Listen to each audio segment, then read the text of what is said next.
So, Rishi, we are live now on Facebook. We can begin.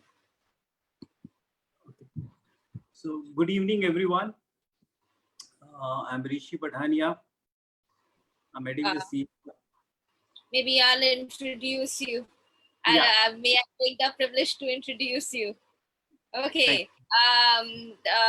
Live interactions with global change makers is being presented by International Institute of CSR, Corporate Sustainability and Responsibility. We are a dedicated institution offering specialized courses on CSR, social monitoring, and social entrepreneurship and the likes.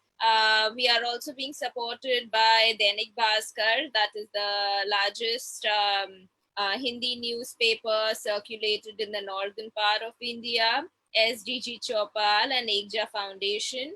And today we have Mr. Rishi Pathania, who's the head CSR at UPL Group. He's a graduate in rural development from Xavier's Institute back in 1997 and has worked his way from ground up in different parts of India for more than 2 decades. Ladies and gentlemen, welcome Rishi Pathania. Thank you so much, Harsha. Thank you so much. Good evening, everyone. As I've been introduced, I'm looking after the CSR function for UPL Group. Today, I'll be talking about an intersection between Bharat and India. In fact, if you'll see, there's an interaction everywhere. If you'll just see, it's there in your hotels next to you, small industries, construction sites, metro stations, everywhere it's there. It's just that how do we make a note of that? And I think as a citizen of India, we have really failed to make a note of Bharat around us. So I'll be touching about some topics and how we have at UPL tried to handle this intersection through our CSR initiatives. In general, I prefer an extempore or a discussion mode, but as per format, I was requested to make a small presentation also just to support what I'm saying. So I'll be sharing few slides. It's just to build up on our discussion, but I'll be happy to take any suggestion, feedback, or any question that you think is appropriate for this. So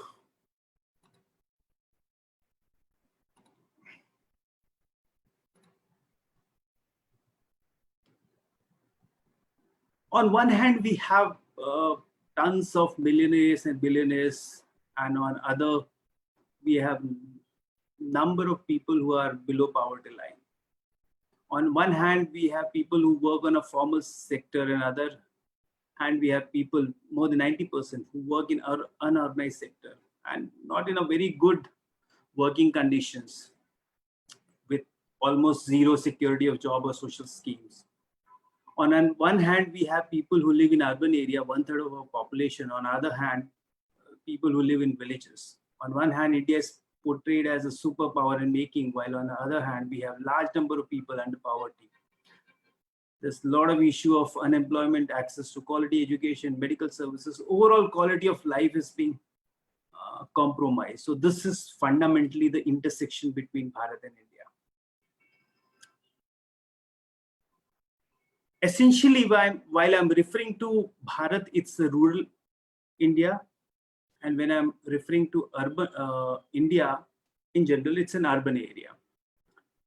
It's not only the economic divide. I think the whole issue is around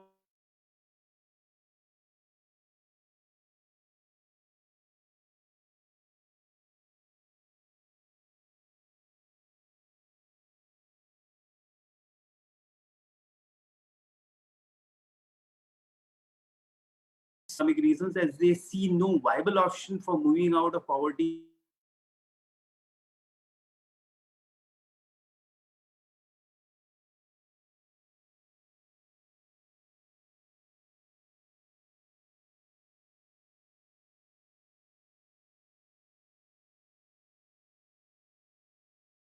itself bring in the complex challenges in the urban area. Essentially, the point I'm trying to make from this two slide is the reason for intersection or divide between Bharat and India is the sustainable livelihood. People don't have livelihood. People don't have a secured source of income in their own places, and that's the reason they go to other places, and that's how the divide comes in. So if this is a situation, how do you really handle that? At UPL, as I say, I'm very proud to say that we have a legacy of giving back to society. There are a few pictures that you can see, which is very old, but almost 50 years, but how we have tried to address this issue. Essentially, we are working on four thematic focus area: national institutions, sustainable livelihood, nature conservation, national and local area need. I'll be talking about sustainable livelihood because that's an issue which really deals with this intersection of Bharat and India.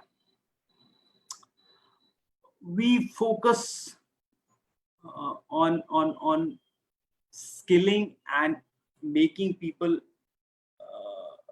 employable or can sustain their livelihood by three projects. The first one is, which is to address to small farmers. We call UPL Khedut Pragati. The second one is for the dropped out youths through UPL Niyojani and Adarsh Krishi Niyojani.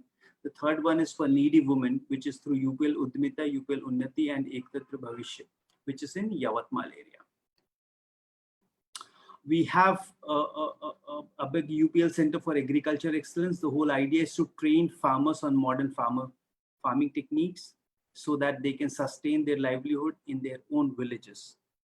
Till date, we have trained more than 16,000 farmers here.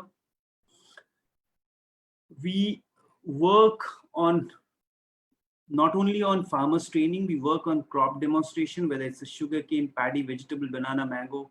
We also work on technology demonstration, whether it's a precision farming, interplanting, land management techniques, everything that will ultimately lead to income of the farmer. So that's an idea. That's the first focus for us. We are working directly with approximately 7,000 farmers till now, although we have trained more than 17,000, but working directly with 7,000 farmers. The idea is to reach at least 10,000 farmers per annum basis. The second focus area for us is skilling, which is for the dropped out youth from the urban area. We are focusing on industry-based skills, and the idea is to give a practical hardcore training to them so that they become employable. Next one is around the rural dropped out youth, the Adarsh Krishi Niyojani. The whole idea is to work on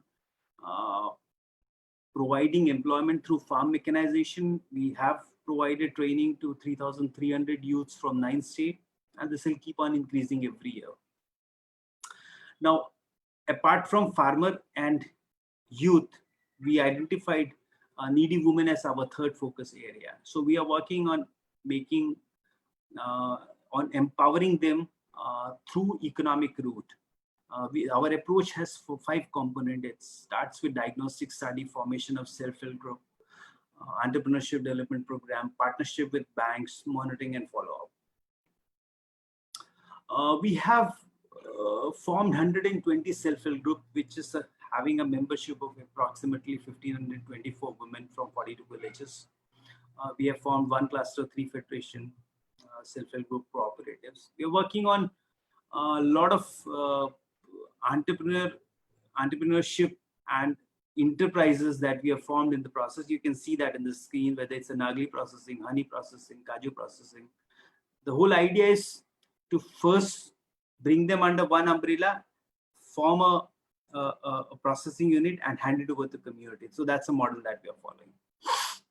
We're also working with a lot of NGOs in Mumbai, building their capacity, training them and supporting them so that in turn they can skill their own beneficiary in the process. a very difficult project for us. We are working with the widows from Yavatmal area.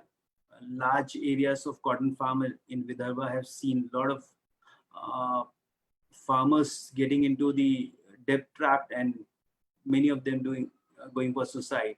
So we are working with this farm widows and working on providing sustainable livelihood through skilling and micro enterprises and also marketing.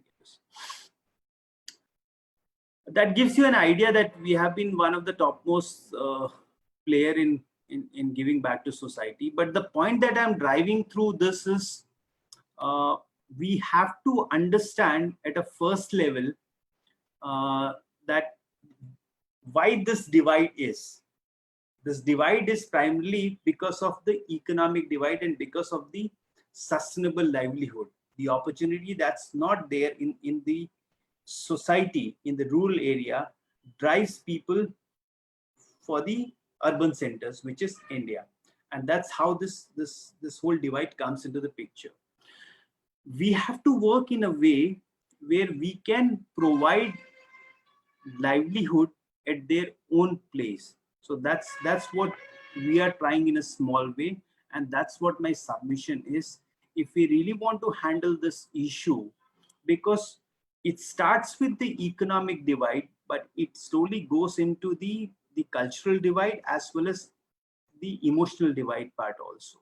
So if we really want to address that part, I think we have to address that at a source level. So that is my opening submission, just to start the discussion. I hope, Harsha, I have not taken much time. You gave me 10 minutes. I've finished it in exactly 10 minutes.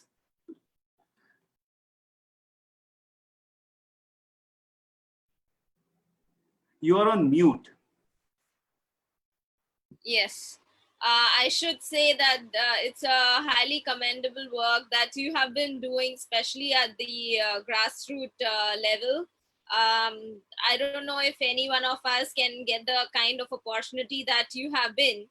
Now, in 2 decades of work in the social sector, what different social challenges are being addressed? If you compare the 1997 to 2020, what are the different social challenges that you have to address?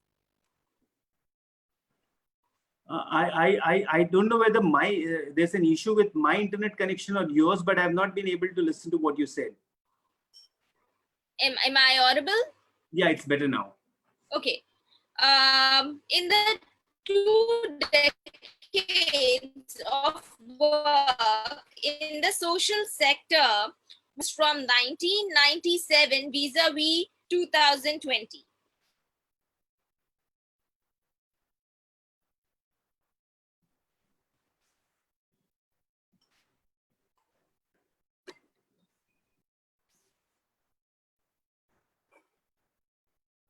No. Rishi, can you hear me? Yeah, I can hear you. Am I audible? Dr. Upadhyay, I can hear you. Okay, can you hear me now? Yeah, it's better now. Yeah. Okay. Okay, in the past 2 decades of your working life, since 1997, what are the different social challenges that you have to address from 1997 to 2020? What has been the growth or the determinant factors? What are the different challenges?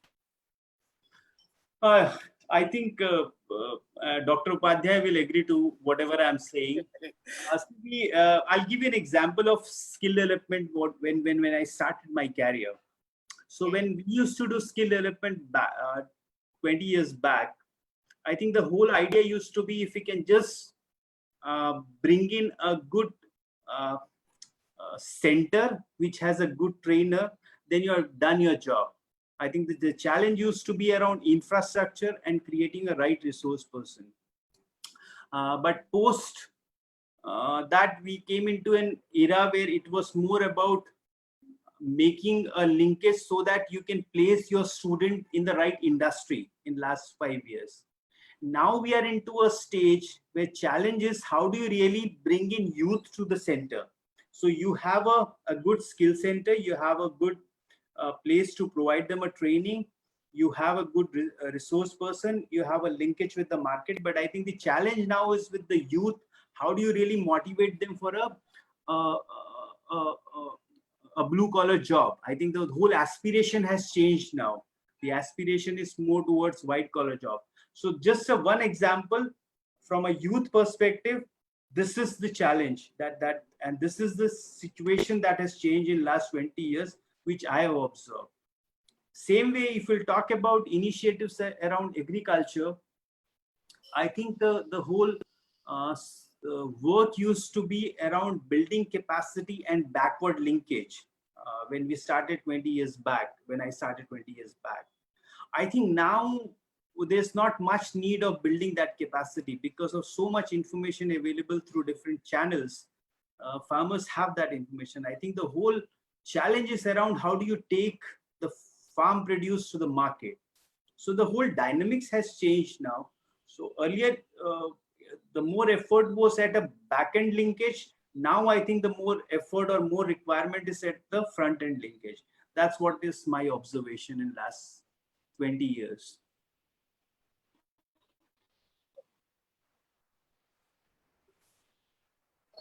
Okay, so there's clearly a gap in reaching out to more and more numbers of the field with farmers and most of how has the initiatives that you all have taken, be it at UPL, be it at other small NGO in Bareilly, how has your initiatives impacted, and what has been the story of the highest impact or life-changing story in your memory? I think because I've always followed a process approach, whether it was a small NGO or working with a corporate foundation, the process approach essentially starts with understanding the need of the society where you really want to work in. So if that's an approach, I don't see much changes in implementing the initiative. But I think at a personal level, I find my sustainable livelihood initiative very impactful and something which really gives me kick, primarily because, and when I say this, I'm not negating the other important indicators of development like health or education. But I personally believe sustainable livelihood is something which is badly needed because everyone really looks forward for a steady flow of income, a better income, and a better standard of livelihood so that they can go for other indicators of development also. So from a personal perspective, I think for me, the most exciting is always the sustainable livelihood part. Okay. Is India ready to introduce sustainable farming, and how can we educate and reach to the masses? I think we are fully ready now. Also, because that's the need of an hour. Now, I think we are not into a stage where we can ignore that. And when I'm saying sustainable farming, I think it's a mix of a scientific farming and all the development that's happening. Now, somehow, because of our demography as well as our cultural practices, some pockets have not been that productive and not sustainable from that perspective. Because if you just see, farmer normally even doesn't takes into account his own personal hard work and effort that he's making. If you just take everything, the total cost that farmer has to do, I think it really becomes a very unviable kind of a thing. But it's because of the setup and cultural thing, it still goes on. So I think very important to go for a sustainable farming from a perspective. It should be scientific. It has to deliver what is required at a national level. So we really have to go for that. How would you educate the farmers and reach the masses, considering not many know much about how to approach it and how to implement it? We have, as I said in my opening slide only, we have a good center of excellence it's UPL Center for Agriculture Excellence. And the place is where we really give a practical training. It's not a place where we give theoretical training. In any case, if you're working with farmer, it's only the practical which really works with them. You can't really provide any theoretical knowledge to them. So whether it's a precision farming, whether it's an integrated pest management, we do that through demonstration. We do that through a practical hands-on experience at our center. That's how we educate them. Because there's a lot of misconception also from a different perspective. Primarily, we work to ensure that they get a better return. So we also have demonstrated a few crops, which is more than double what they are doing in their own settings. So the whole idea is, and I think that's the only approach that will work if you really demonstrate everything practically on field. So that's what we are trying to do. India is 70% in the villages. Has COVID-19 led to the thought of making smart villages instead of smart cities? A very difficult question for me to answer. But I think I somehow was very fascinated with Shri Abdul Kalam's concept of providing urban amenities in rural area. So I think the Pura approach that he suggested long back. I think if you really want to handle this divide, the big divide that's happening, I think that's a way forward. But this is my personal opinion. That's a way forward because I think it's becoming unsustainable now. The way we are moving ahead, I think it's becoming unsustainable, and this COVID has really given us that. Has shown us mirror where do we stand and where are we going wrong. So I think it's way forward. We really have to work on providing the best possible amenities in rural areas just to stop that divide. And as I said in the beginning also, it has to start with the livelihood. That's the reason people are moving to the urban sectors. So what are the success indicators to say that, okay, now this is the smart village? Because that is still not defined. No, I think it's not a rocket science to my understanding. I think it starts with the livelihood, the health indicator, the educational indicator. Although based on the area, you can have few more indicators, whether it's environmental or water conservation. That depends on a particular area. But I think it has to be based on the UN-based approach of Human Development Index. I don't think there's any other. You can have all kinds of fancy parameters, but end of the day, it's only the Human Development Index which really works. Where is the standard of life for people from a income perspective, from a health perspective, and from an educational perspective?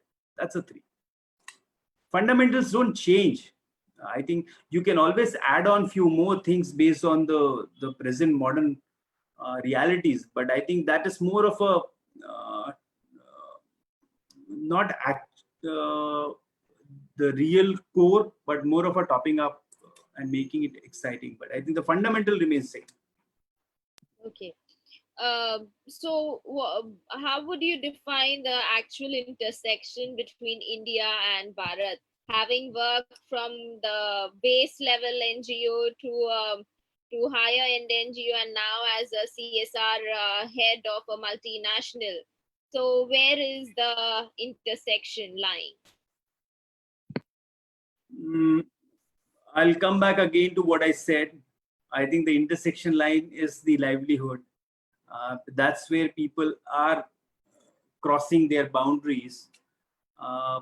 And I think that's also the area which really needs a lot of work, because if we'll not be able to provide sustainable livelihood, I think we'll keep on facing a lot of other issues also. That issue can be related to health, that issue can be related to sanitation, that issue can be related to the environment. but I think it has to start from there. Also, this is something which becomes the foundation for other intersection, whether it's a cultural intersection or whether it's an emotional intersection. So that's a base, that's a fundamental to my understanding. That's very well put across. Rishi, we are an education institution. What kind of courses that you foresee an institution like us to run, and what is the career scope for CSR and sustainability professionals? Are there is there scope considering the economic meltdown all over the world? Well, I'll not lie. That's a harsh reality now. I think everyone is finding it very difficult. So because I think if economy is not strong enough, I think there'll be effect on everyone. But I don't see this happening for a very long time. The way economy is picking up, but at the same time, the way our country is moving ahead, I think the scope and the need for CSR and sustainability professional will only increase, and especially the ones who understand and can work hard in the field. So that is not going to change. I think that journey will pick up very soon. The only I think the challenge is how do we really cross this 7-8 months more. I think then I think things will be pretty normal. That's what is my belief and assumption. And what courses should an institution run? Like, what are the areas that head CSR of a multinational should know, or CSR manager should know? These are the essential basics. Without this, you can't be this. So, what are those courses or the intricate knowledge that is needed? Very difficult for me to answer. Because I think what happens is after 20 years, it's not only the course, but I think also the experience which really builds up your understanding. So an experience of handling community at a very grassroots level. So even an experience of forming a self-help group. I think the whole process, how do you approach and how do you motivate and how do you build that rapport? The process of approaching a farmer who is with his own mindset and thought process to change for a particular practice or a process. I think starting from there to a level where you can engage with government bodies for a convergence kind of a thing, where you really don't want a duplication. I think so. All this is a mix of actually a knowledge as well as an experience. So can't be at one-sided. But I think what I believe, I think the more and more connect with the field is something which will help, whether it's at a grassroots level or whether it's a decision-making level. The more we are connected to the field, the more we are engaged at a field, our chances of doing a good work is much higher. That's what I can say. Excellent. Thank you. It's a well noted point. At this note, may I request if there are any questions, Dr. Upadhyay? Yes, please. Rishi, you have put very nicely this whole rural-urban divide and the way we have a Bharat and we have a India.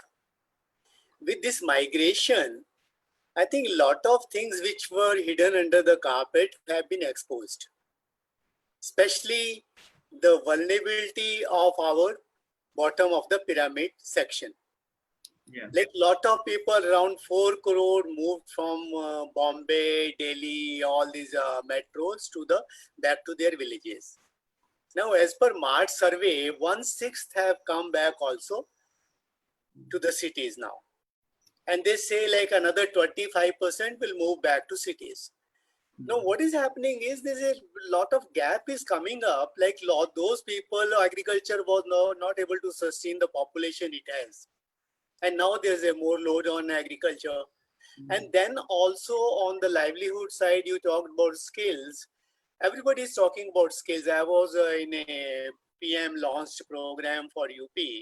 What happened there when I calculated after the program, we said that they need about 1 crore jobs and we are talking about 4 lakh jobs. So I think this gap is still increasing. In this increasing gap, how do a company like you or professionals like us who are in development field, how do we address this gap now? Like say, internet, we always talk about internet and all. 15% of households in rural area have internet. Others don't have. So these are the type of divide. Dr. Saab, to be very sincere with you, I really don't have an answer for this question. I really don't have an answer to this question. I think because we all have been exposed to a situation which we never imagined. So even if whatever I'll say, it will be a theoretical kind of a thing. But my only submission is where I started, where I was talking to, is we need to work at a level from where problem is starting, not at the level where problem has reached. So even if it's a new beginning that we have to make, we have to again make a beginning and to start working in that level. That's what I personally believe. And that's the reason, even if you'll see my sustainable livelihood focus area, it is trying to address that issue at a level where it's emerging. That's the reason we have never focused on any skilling practices which will help in migration. We have avoided that. We have done farm mechanization for the rural youths. We have done an industry related skill set training where it's needed for the urban youth. We are doing farmers livelihood enhancement training to ensure that they get a better return at their own sources. So fundamentally, that's an approach shift that we'll have to make. We can't be very unrealistic by doing anything that's coming our way. That's my submission. But as I said in the beginning, very difficult for anyone to answer because, Dr. Saab, we have never ever imagined in our wildest of dreams this is a situation that will land up. Maybe we'll have to just navigate and see how it emerges in next 3-4 months. But Rishi, one thing which I personally feel is also at this point of, like Harsha asked a question about what type of training and all development professionals will need. I personally feel we also need a change of a mindset also. Because we could not imagine it. We don't have an answer to it. And we have to watch and see what happens. So I think also what need is, one is employing technology more. Another is also change of mindset. How do you react to that? There's no doubt about that, Dr. I think we have messed up because we were so much into our own thought process. We never imagined that we have to think in a different way. So there's no doubt about that. That openness has to be there, whether COVID or no COVID. Sure. All your approach, that has to be there. But I think it will give a big push to think from that perspective now for all of us as a development professional, which is needed, which was needed, which is needed, and which will be needed. So let me put it that way. Sure. We have a question from Sneha. Sneha, would you please switch on your camera? Yes, ma'am. Hello, sir. I'm Sneha. Good evening, everybody. So, sir, my question to you is, should students pursue masters in CSR and sustainability? Why are you even asking that question? The answer is yes, you have to pursue, because I think, as I said, it's a combination of institute knowledge as well as a practical knowledge. To gain a practical knowledge, you need to have a certain level of knowledge so that you can go into the field or go for a practical aspect. But sir, why will the students be convinced to do that? What is the scope or the role which is important so that they take masters in CSR and sustainability or an MBA in the same? See, I think, although I'm not the right person, Harsha should answer to this, but still I'll make an attempt. If you just see the development perspective altogether, I think the main driver of development now is the CSR. That's in space which is driving. Although from a money perspective, it's very small. The government funding and the government projects are the biggest. But I think now the NGO has taken a little back seat. I'm not into this debate of whether it's right or wrong. I'm just giving you a perspective. So that's something that's happening, and that's something that will be way forward. So that I think justifies the reason why students should do. And sir, like what are the subjects? Although Sneha, I personally believe that space is more of an interest driven. So Yes. whether it's an NGO or CSR or a multinational NGO or whatever it is, wherever you really want to go. If you're not passionate about development, I think then a student should not come here. I think the first is you have to be passionate about doing what you're doing. That's the first. Yes. And sir, what do you think are the subjects that should be included into the course curriculum for masters in CSR and sustainability, like the important ones, which should not be neglected? I'm not the right person again for this. I think Harshad, maybe Dr. Upadhyay will be the right person to answer this. But one submission is, and this is something which I make, which I request to all the institutions wherever I make a presentation or I have a discussion is, please focus on nature conservation and environment also. I think everyone is focusing on the livelihood, education and health. But I think it's also equally important to focus on nature conservation and environment, because our students and future leaders of this space should be aware of the risk as well as threat that we are into. Even the COVID-19 to a large extent is an outcome of our ignorance for nature conservation and environment. So that has to be there. Thank you, sir. On this note, Rishi, would you have any message for us and our viewers and the prospective students or the entire country per se who are right now suffering due to COVID, and how can they, sitting in the office, how are you doing managing your work in the digitized world? And any message to all our viewers? I think I'm not very good at this, but what I can say is, as a civilization, we have crossed many hurdles, so we'll cross this also. It's just that we have to be very careful about some precautions that we have to take, whether it's a social distancing or covering our face or washing our hand. But I think that the larger perspective is, as we have seen the economic picking up in different areas, we really need to be positive in our frame of mind that this is just one phase which we have crossed. Things are not going to remain same. It will change. So I think we really need to be positive, and we really need to keep on working the way we used to work. In fact, you'll be surprised to know at UPL, the CSR team has been working all through. We have not stopped in field. So how do you manage, like, do you all use any digitized tools or something while you're working on the field? See, our work is with the farmers, women and youth. So and that to the neglected one.